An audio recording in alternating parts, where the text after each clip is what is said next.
Hi, I'm Kaleel, and I actually have quite a few updates to give to you. First of all, as Tamar had mentioned about the trees, once again, thank you for your donations to the box, and we've also received some very substantial checks for the tree maintenance along the boulevard. We want to prevent what Tamar is talking about is the butchering of some of the trees, so this will help with the maintenance because the city's no longer able to take care of them.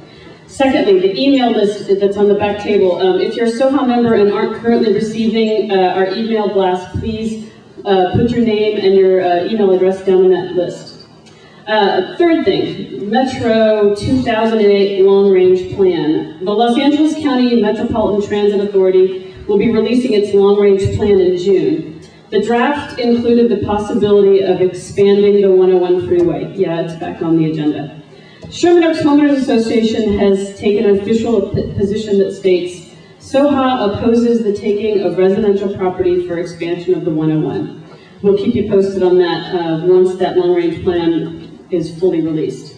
A lot of you drive by the old Baroni's demolition site. It started being demolished around April 10th, and then mysteriously stopped around April 23rd. We didn't know why it stopped. We sent some emails to Jack Weiss's office and didn't hear back. Then it resumed this week, May 19th. I say it seemingly feels like they're demolishing it one brick at a time.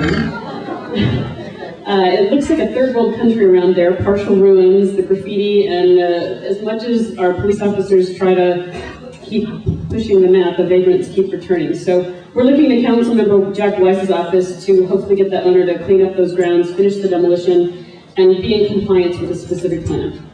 And now, my final topic is Best Buy and the Library Square.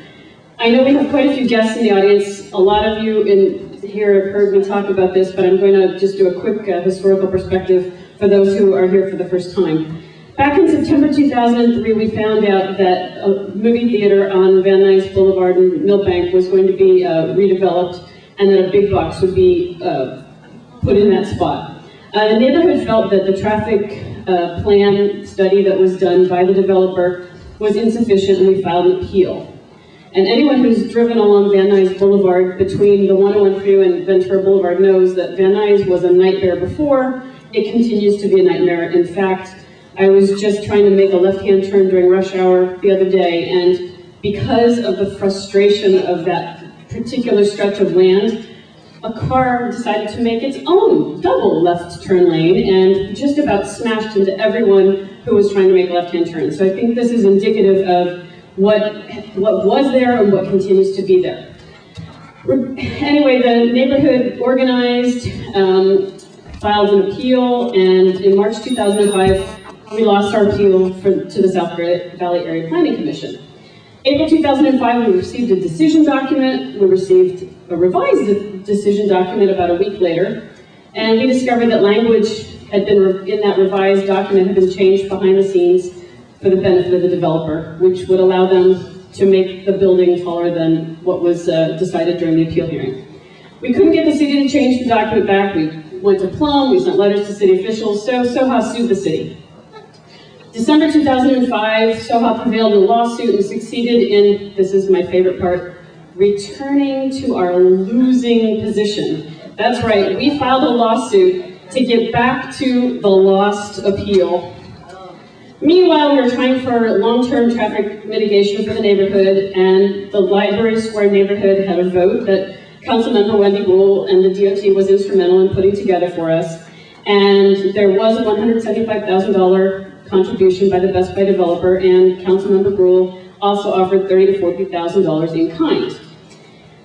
Councilmember Rule's office notified in April 2007 that permanent bump outs along Moore Park had been approved by the vote, and additionally we now have 8 blocks approved for speed humps. Again, it's a very long process to get speed humps. So 1 year after approval of the bump outs, we're still in the design phase. Battle for time. Much like what David Rankel just mentioned, there may or may not be a ticking clock. This is a voluntary contribution by the developer. We've struggled with DOT, with planning to find a definitive answer. Is there a ticking clock on, we know for a fact that there's a ticking clock on mandatory funds, much like the Galleria. Is there one on a voluntary fund? Secondly, the other ticking clock we have is administrative fees. Yes, the city collects administrative fees of, depending on who you talk to, between 5 and 10% each year. Well, the problem with that is the longer we're delayed, the more administrative fees go to the city, the less money that there's available for traffic mitigation. So any delay really harms the neighborhood. So we're looking at Councilmember Wendy Gruhl to make sure that we don't run out of time and money in order to get our traffic mitigation for the Library Square neighborhood. Thank you.